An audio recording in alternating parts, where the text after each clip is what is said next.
All right. It's 1 o'clock Central, 2 p.m. Eastern. Hello. All right, there we go. All right. It's 1 p.m. Eastern, 1 p.m. Central, 2 p.m. Eastern, 11 a.m. Pacific on this rather interesting Sunday. Sunday, February 1st. I am Wes, the creator, co-host, and social media manager of this Star Trek podcast called Twin Cities Trekkies, a Star Trek podcast talking about everything from the original Star Trek all the way to Star Trek Starfleet Academy, and everything in between. This is live episode number 12, talking about episode 4 of season 1 of Starfleet Academy, Vox In Excelso. Before we get into the discussion about the episode, the live chat is open, so you can feel free to pop yourselves in and say hello to the chat in the chat. But to get in touch with us other ways, you can definitely do that. We have an email and social media that you follow. Our email address is tctrekkiespodcast@gmail.com. If you want to send us a long-winded email about what we're saying about today on this episode of Starfleet Academy, you can definitely do that, and I'll gladly read your email on a future episode of Twin Cities Trekkies. If you want to leave us a comment on social media, that's perfectly fine as well. You can follow us on Instagram, Facebook, Blue Sky, and TikTok. The Facebook account is TC Trekkies Pod. TC Trekkies Pod. The Instagram is Twin Cities Trekkies Pod, all one word. Or you can search out TC Trekkies on Blue Sky. You can follow us there on Blue Sky to get the latest updates and whatnot. You can also follow us on TikTok when you go to Twin Cities Trekkie, all one word. You can follow us there. I do weekly updates about what we're doing for the podcast moving forward. So it's just a short little video, have captions with it, obviously, and stuff like that. So definitely keep us up. But that video is also posted to the Instagram account as well. Just keep in mind that any emails or comments could be read on a future episode of Twin Cities Trekkies. So let's, before we get to talk about Starfleet Academy, let's talk about what's updating for the podcast on the live stream version. We have episode number 113 out. It's episode 113, just recently dropped on Friday. We had one of Star Trek's super fans, actually. I would say she's well known in the Star Trek community for being a big Star Trek fan and has done a lot of things for the geeky community and stuff like that, doing hosting panels and other things and stuff like that. She was known during the COVID pandemic, during the height of the COVID pandemic, for doing fandom forecasts, in which she did several different forecasts based upon several of the shows that she enjoyed and franchises she enjoyed. The most notable ones were for the Orville, Star Wars, and Star Trek. You have an idea who it is right now? Okay, that's fine. But it's Katie Nicolau, folks. Katie Nicolau, a Star Trek superfan.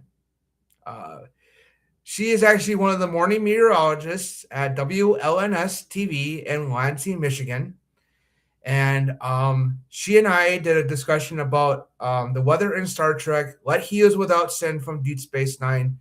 But like I said in the last live stream, we ended up trading notes with each other because we're both Midwesterners. And we were talking about weather patterns and stuff like that. Keep in mind, this episode dropped. This episode was made before Winter Storm Fern had made its impact across the country. There were at least 20 states that were under weather alerts shortly after we recorded, like a few days later. And there were places that normally don't get a lot of snow that ended up getting a lot of snow. And there was a major ice storm and stuff like that. So if you are in the affected areas of the South, like, sorry, that's my washer dryer if you can hear it. But I'm just telling you, if you've been impacted by the storm Fern, or the newest one that they've named Gianna. Our hearts go out to you regarding that. I hope you're staying safe. I hope you're staying warm. Hope you're doing whatever you can to, survive. And hopefully everything will be just fine soon. I'm hoping that. I'm also gonna say, if you want to help them out, you can definitely donate to the American Red Cross. There's always a blood shortage, and they also could use funds to help people recover from natural disasters, fires, that kind of thing. So they could always use your help. So, but you can also find some other things that, could help them out. We have Trek community as friends worldwide, but hey, there are at least 200 million people who are affected by either storm, who were affected by Fern or are being affected by Gianna. So, yeah, go find the American Red Cross, redcross.org. Go find them, donate funds, donate your blood, and that's the best way I know you can help them out. Help them recover. Because this was definitely a devastating storm to a lot of folks. It's not necessarily a hurricane, but it's just darn near close when it's a major winter storm when they don't have the infrastructure for it. I mean, I live in Minnesota. So and the upper Midwest, we have the infrastructure to handle major winter storms like that. They had places in the South had about a foot of snow, and there are places in the South that had 0.2 of an inch of ice, which is devastating. For those who don't understand ice storms, stuff like that, anything over 1/10 of an inch is devastating to infrastructure in the United States, because what happens is the ice will accumulate on power lines and cause significant power outages to the point where it could be weeks before they're even back up to running again. Because once the power lines are thawed out, they have to fix the wires and stuff like that. So it could be weeks before people can get power back. So if you were in the path of either storm, I hope you were safe. I hope you were staying warm. I mean, granted, I'm hearing stuff for Gianna, the places down in Florida, where one of my guests recently in the pages has temperatures in the 50s, which is balmy to us in this time of year, but it is cold to them, and they're expecting like falling iguanas. So, yeah. So, stuff like that. So, if you were in the path of Fern or in the path of Gianna, please stay safe. That's all I ask. Be safe. Do whatever you can to make sure that you can survive. Because this could be a long time before you can get power back and stuff like that. So, our hearts go out to everybody who's been affected by Winter Storm Fern and the new one, Winter Storm Gianna. So back to the episode that I had just dropped. That episode had dropped on Friday. We had recorded that on MLK Day, January 19th, and this was stuff that was already starting to gonna happen. It was a few days later and stuff like that. It wasn't just Winter Storm Fern. We also had the extreme cold as well. By the time of that Friday, the 23rd, temperatures here in Minnesota were about 20 to 30 below zero, with a wind chill between 40 and 55 below zero, which is dangerous. Not necessarily because our criteria for cold weather in Minnesota and the upper Midwest is significantly different than other places in the country. I mean, I was looking at cold weather warnings, extreme cold warnings for the deep South, and their criteria was a lot different than up here. What constitutes a extreme cold warning here in the upper Midwest, especially here in Minnesota and the Dakotas and Wisconsin and Iowa, is that the wind chill has to be between 35 between 35 below zero and beyond that, like 40, 55 below zero, but for the wind chill. In the south, it has to be between 5 below zero and like maybe like 5 above zero. So it's a little different in terms of other things as well. So it was interesting to read those and stuff like that. I'm not criticizing it. I just think it's interesting. That's all. Interesting as a Midwesterner, as an upper Midwestern, as a Minnesotan, having had harsh winters over the course of my 36 years of existence, is actually a lot fascinating to see their criteria be different than, say, the upper Midwest. So we talked about, we were trading notes about the weather in the upper Midwest and stuff like that, because she had originally also worked in Sioux City, Iowa, which is actually just south of the Minnesota border. It's not necessarily Des Moines, but it's on the way to Des Moines. So from Minneapolis, St. Paul. So she knew of Minnesota. She knew of Minnesota weather. So so it was kind of nice talking to her about Midwest weather and stuff like that, trading notes and stuff like that. It was a lot of fun. And now she follows the podcast on Instagram. So so go check it out. Check it out. Episode 113 out in your favorite podcast feed, called Like He Was Without Weather. So that was a lot of fun. And we had a lot of fun talking with her. I really want her back, soon, because I really enjoyed talking to her about Star Trek and also weather and stuff like that. It was a lot of fun. We had a blast, and and we also had talked about we were talking about like other things as well, other geeky stuff. Like we were talking about Nickelodeon stuff, and I was talking to her about how D. Bradley Baker, Kirk Fogg, and Mark Summers were here at Twin Cities Con last November. So it was a lot of fun, and I also mentioned about Oded Fredare, who plays Admiral Vance in Star Trek Discovery and Star Trek Starfleet Academy, how he was here too, and it was a lot of fun talking with her about that. So go check it out. It's a lot of fun, and I hope it's more of a niche conversation, because it's more, upper Midwest kind of thing, but that's okay. So episode 113's out, and then I haven't decided what I'm going to do for episode 114 yet. Maybe I'll do my 5-year anniversary episode yet, but I may get Kenzie. I'm not sure. I haven't decided yet, because I've kept this podcast going, even though she's more of a part-time part-time co-host now compared to the first year. But which is okay, She was on the show back in November when we did our live 100th episode.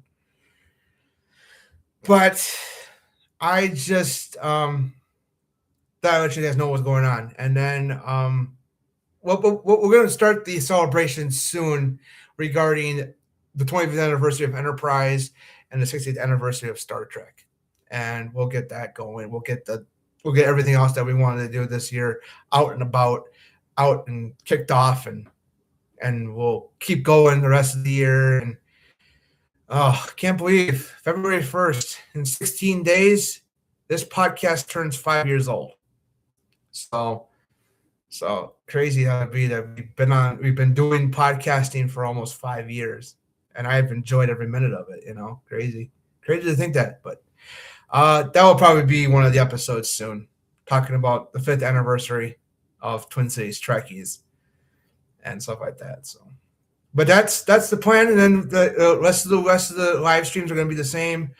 The next one's going to be about episode 5, and so on and so forth, until we get to the end of the season, and then we'll take a break, and then we'll come back when Star Trek Strange New World season 4 starts airing, which I'm presuming will be either in May or June of 2026, because they've been airing, the first episode's usually been airing around about that time frame between, I would say, mid-May and mid-June. I would say in that time frame, expect Strange New Worlds.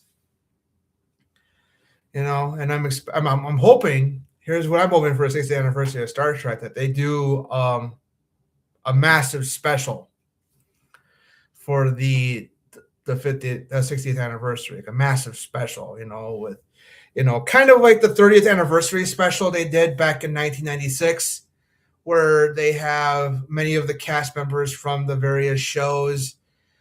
They had Buzz Aldrin, they had Dr. Mae Jemison, they also had a few, they also had Kenny G and stuff like that. Make it a live broadcast on CBS. I mean, that's probably what I think is going to happen. That's what I'm hoping to, that they would do something similar to the 30th anniversary special that they did 30 years ago on UPN. They had, like I said, they had Buzz Aldrin, they had Dr. Mae Jemison. They also had the cast of Frasier do a skit. The press of Frasier, sans Kelsey Grammer, do a skit with everybody who was in the cast of Frasier. Oh man, that sketch is still classic. I'm just thinking about it now; it makes me smile. Okay, so that's what I'm hoping for Paramount's aspect to do with Star Trek. Yeah, so we'll get our celebrations kicked off soon. Regarding 60th anniversary of Star Trek, 25 years of Enterprise, and also the Star Trek film extravaganza, in which we're going to do 6 films. 6 films. So the 6 films we'll be talking about are Undiscovered Country, Voyage Home, First Contact, Beyond, and then the honorary ones are Spaceballs and Galaxy Quest. So that'll be a lot of fun. So so we got to talk about the other 2 before we get to Spaceballs 2, next year. So, but that's the plans for February for 2026 for Twin Cities Trekkies. Yeah, I think that's going to be exciting stuff. So hope you stick around and listen to us. And I checked our followings on Spotify, and we have exactly 47 followers. So it's a small audience, but 47. And, I'm giggling because 47 is often a reference number in Star Trek, an oft reference number. So, but anyway, let's talk about the latest episode of Star Trek Starfleet Academy, Vox In Excelso. So, it literally translates to voice in the highest, by the way, folks. Voice in the highest. So that's Latin for that. Vox is voice and Excelso is in the highest. If you're familiar with the various Christian hymns, especially around Christmas time, it was about it's in the highest. It was never intended to be that way. I know it was never intended to be that way, but that's pretty much what it is. Voice in the highest. That's what it translates to. Voice in the highest. And it's a Klingon-centric episode. For the first time, we've had a Klingon-centric episode of any Star Trek series, in which a main character is a focus of who's a Klingon, be a part of the episode, and that was Jaden Craig.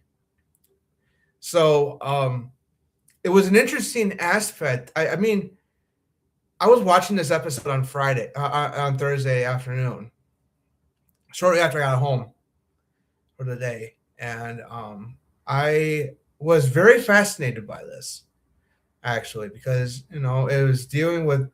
We learned more about Craig, actually, Jaden Craig, and how he became the first Klingon in Starfleet for a long time, and I'll be a Starfleet cadet with a Klingon who's a Klingon. And yes, they got redesigned again for Starfleet Academy. In case you haven't noticed, they got redesigned again. But this is an okay redesign, folks. It's an okay redesign, just like Discovery's were, just like the Next Generations was, and stuff like that. I had no problems with the redesigns of the Klingons. The only gripe I had about the Klingons in this era of Star Trek, which means the Kurtzman era, the only complaint I have about those Klingons was that in the first season of Star Trek Discovery, which I have been rewatching slowly, the dialogue that comes out of their mouths, the Klingon actors, such as like Mary Chieffo, Kenneth Mitchell, the other Chris Obi, all those characters, all those actors, they must have eaten peanut butter sandwiches or eaten peanut butter straight up. And when it comes out of their mouths through all that latex and all that makeup, it sounds like they ate peanut butter and had it stuck to the roof of their mouths. But that was the only complaint I had about the Discovery era Klingons, is the first 2 seasons of Star Trek Discovery. That was the only complaint I have about the Klingons. I didn't mind that they were bald. I didn't mind they had ridges. I didn't mind they had hair in the second season.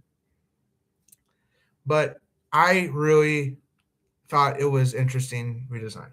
So, and that was my only gripe about the Klingons in Star Trek Discovery. They sounded like they had peanut butter in the roots of their mouths.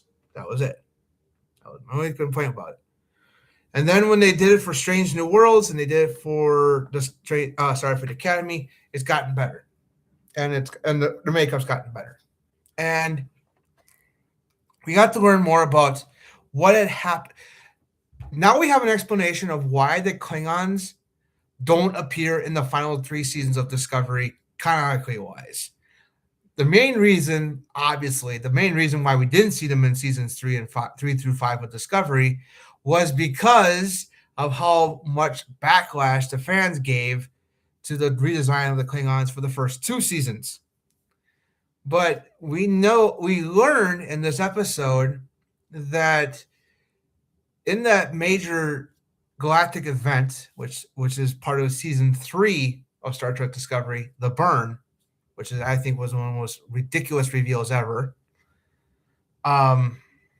In my opinion, I think it was one of the most weakest things ever. It was a sound concept, just the way it was executed and how it was revealed was really stupid. The burn, it destroyed Kronos and destroyed the Klingon Empire. So 100 and some odd years prior to Star Trek Starfleet Academy, that happened. And it destroyed the Klingon Empire. Which is really fascinating because I thought, oh, this is interesting. This is really interesting that the Klingons, one of the most feared races in the Star Trek franchise, has been around since the beginning in 1966, actually 67 with Aaron and Mercy, I should say, for nearly 60 years, is now an endangered species. I thought that was a really fascinating thing. And I saw something from my friend Ed. I'm crediting him here, Ed, my figure universe, that I thought was really interesting. In the final episode of season 1 of Star Trek Discovery, the Federation is in desperation mode. They want to end the war, how they see fit, and that may be the destruction of Kronos. And so Philippa Georgiou, the mirror universe Philippa Georgiou, plants a bomb in the heart of Kronos, set to go off if they need to. But sorry about there's an ambulance coming down my street. Just hold on for a second. Apologize 100% for that. If you're watching this later and you hear that, or hearing this later, I'm sorry. Okay, let's move it away. It was a Hennepin Healthcare ambulance. But back to the story here. But it was set to go off, and then Laurel, played by Mary Chieffo, has the keys in her hands that say, hey, the Federation planted a bomb here. You need to end the war. So that's what she did. And with Praxis and stuff like that, later on in the franchise, stuff like that, it blows up. And with dilithium being blown up from the burn. So it may have destroyed Kronos when the burn happened. So the burn could have set off that bomb. And I have to credit Ed here for that theory, and Ed from My Figure Universe. And I agree with his theory that it really could have happened. You know, when the burn happened, that bomb could have just been sitting there for, like hundreds of years, and then all of a sudden the burn happens, it destroys the planet. Because Kronos and Praxis had a lot of dilithium, and the burn destroyed every warp core in the Federation and all over the galaxy. So I thought that was a really fascinating aspect of the Klingons that we haven't the reason why we haven't seen them in this era of Star Trek past the 25th century and beyond is because of that. And I thought that was interesting. So, but I really did enjoy this episode a lot. There was another aspect of the episode that I really did enjoy, and that was about the bait club, which I thought was really interesting. That's headlined by the Doctor, among all things. But he brings up the speech that Picard had said and the drumhead and stuff like that, and I thought it was really fascinating that he said it. And I watched a video from our good friend Jason from Recommendations, who made a video about it, saying I didn't really like how it sounded. Well, it's different, It's Robert Picardo versus Patrick Stewart. How they portray how they play that scene out very well, that speech, and and it sounds like if Caleb really wanted to be a part of something in the academy that wasn't like Calica or anything of the sort, he could be a very good master debater. He could be a part of the Federation Council when he gets done in Starfleet Academy. He could be a part of the if they ever wanted to do like a 32nd century version of Star Trek United, they could do that. So I thought it was really fascinating. The episode's really great, actually, for folks. So I really did enjoy this episode a lot. This episode was very great. We got to learn more about how the Klingons got a new planet now. I've got a new planet in Federation space. And they can, I thought it was a really fascinating episode and stuff like that. It's a great episode, and I think it's one of the strongest episodes of the season. I think so far, this whole season so far has been, very good in terms of, being very open and honest, and trying to do a teen drama, but also have plenty of Star Trekkian things going on for it and stuff like that. I really did enjoy it very much, and I recommend this episode 100%. I just want to let you guys know that so that's the wrap up. 5 out of 5, whatever you want to call it, 10 out of 10.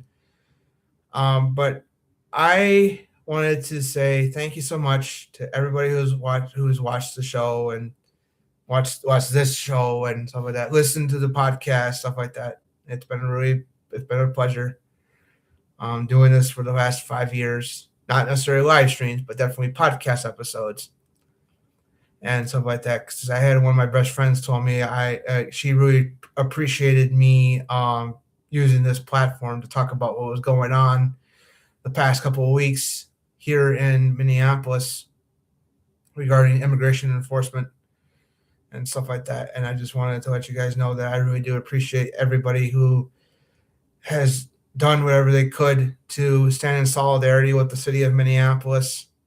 Did whatever they could. I'm still gonna shout you guys out, people who are doing that, I know there are plenty of businesses here in the Twin Cities who are hurting significantly. I'm understanding that some of the businesses here in Minneapolis and St. Paul have experienced a nearly 50% drop in revenue because they're afraid to go out because of immigration enforcement, ICE. So I just wanted you guys to know there are the businesses out there are struggling, And I hope that you can do whatever you can financially to help them out, because they really do need your help. We're hurting. This enforcement is winding down slowly. That's what they're saying. That's the way to make us nascent. But I'm sure they're still going to be around. But I just want you guys to know they're struggling. And I really hope that you can help them out. So help them out as any way you can. You know, I mean, for me as a Minneapolis resident for the last 8.5 years, I've seen plenty of things.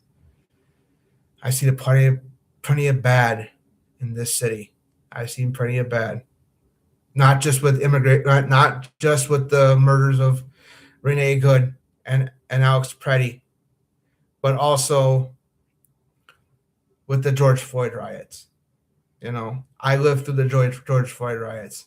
It was not a pretty. It was not one of. It was not great.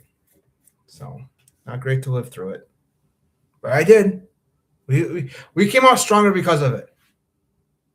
You know, and that's kind of I think is how it's prepared us for what's going on right now. So I'm just gonna make one final plea: stand with the people of Minneapolis, stand with the people of St. Paul, and all over the Twin Cities. We're hurting, and I hope it stops soon. The fear that we all have. This has got to stop, and I hope it does soon. So, anywho, I'm gonna end on that note. So next week, same time, 1 p.m. Central, 2 p.m. Eastern, 11 a.m. Pacific, on this YouTube channel, we will be talking about Star Trek Starfleet Academy Season 1, Episode 5. Take care and live long and prosper.